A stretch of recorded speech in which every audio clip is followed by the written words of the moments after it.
I'm not going to tell you who I'm voting for if I vote. I mean, it really is getting to the point that it's getting tough to vote. I think we have to vote, but it's getting tough. But for my money, as I said, I think abortion is the single greatest evil in our country since and perhaps including slavery, because slavery victimized people who at least could fight back in some way, whereas abortion enslaves and sacrifices people who are utterly incapable of their own defense, utterly incapable. So I think it is completely eroding our society. But it would also be nice to get out of the idea that, well, we need to send troops to every corner of the world. And no one is saying, well, gosh, that Pope John Paul fellow who died not long ago, I guess he was right. Nobody's saying that. Nobody's talking about the position of the Holy Father. And it is interesting, of the former Holy Father. Now, hopefully in glory. I suspect pretty much in glory. But nobody's talking about that. That, gosh, that guy made some sense.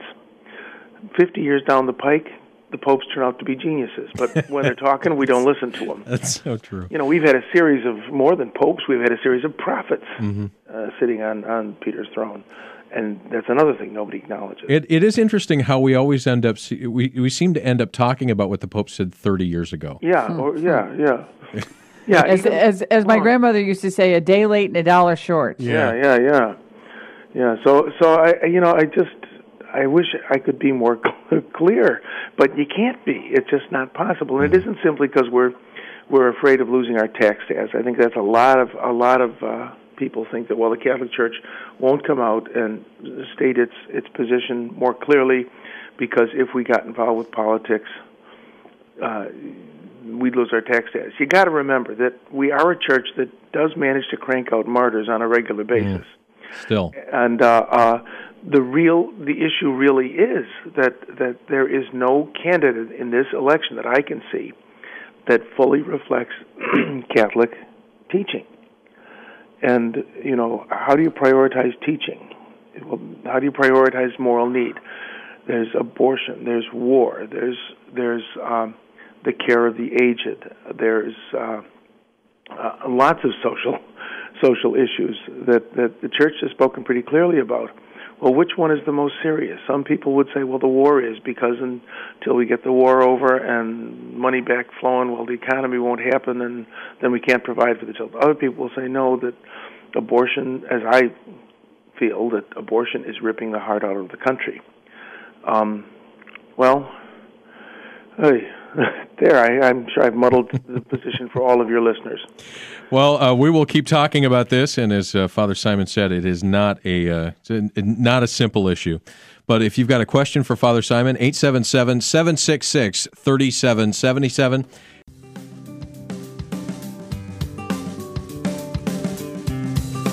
"26 minutes in front of the hour." Sean and Wendy on Morning Air, and doesn't this hour feel a little bit like stepping into a blender, Wendy?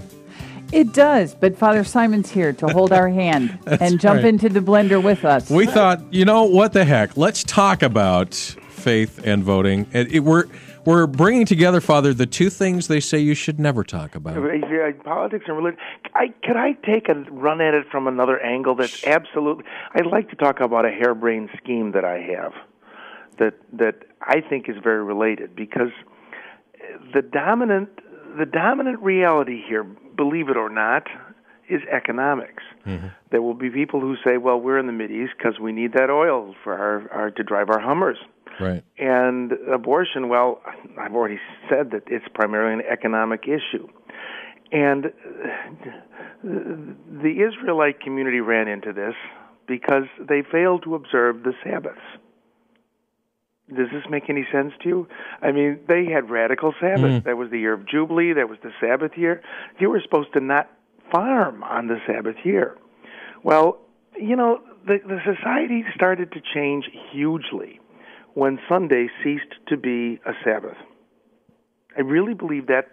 For instance, kids are a great pachimtukas, as we say in Skokie, a pain in the neck. And, I mean, kids, you got to drive them to soccer, you got to drive them to ballet, you drive them to school, you got to go to this meeting, that meeting. Who's got time because you got to work? Both parents are working. This may sound odd, but you never get to enjoy the little deers, I remember when I was a kid, back when the woolly mammoth roamed. Sunday you went to church, you came home, there was the laying on of food.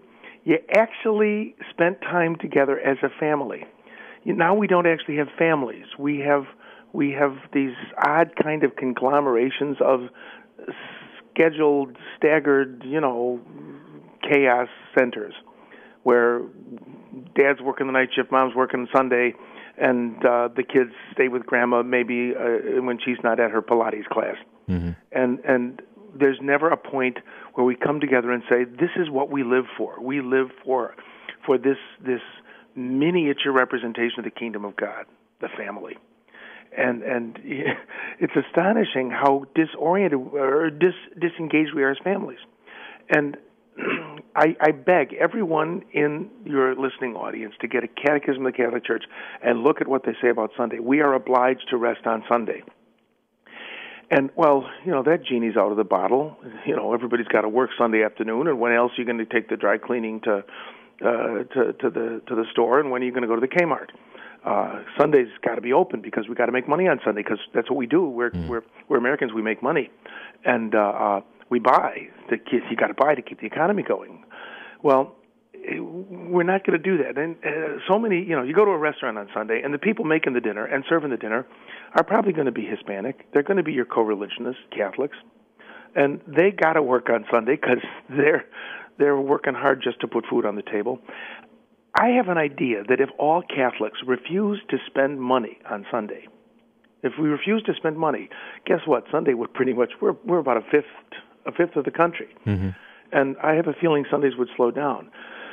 This may seem obscure, but I really believe that a return to the idea of the family Sabbath would strengthen the family greatly. And I think that the economic issue is the issue that drives both abortion and the war. And Catholics they're not communists, they're not socialists, they're not capitalists, they're distributists. G.K. Chesterton talked about distributism, talking about the social teaching of Leo XIII. That means that the more you can put into the hands of the individual, the better. In other words, it's always the more moral thing to buy from the mom and pop store than it is to go to the Kmart. Small is better. And that economic idea is completely lost. And I'll shut up in a minute, but I'm on a roll here. What one thing I can say to your listeners: when you vote, do not vote Democrat, do not vote Republican, vote Catholic.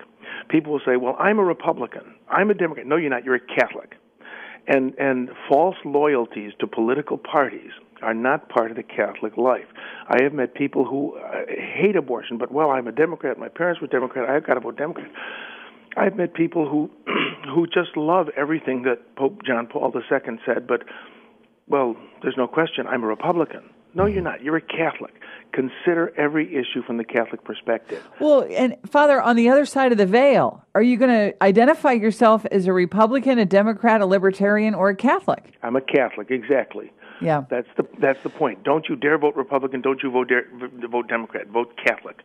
Our that guest, I can say with some firmness.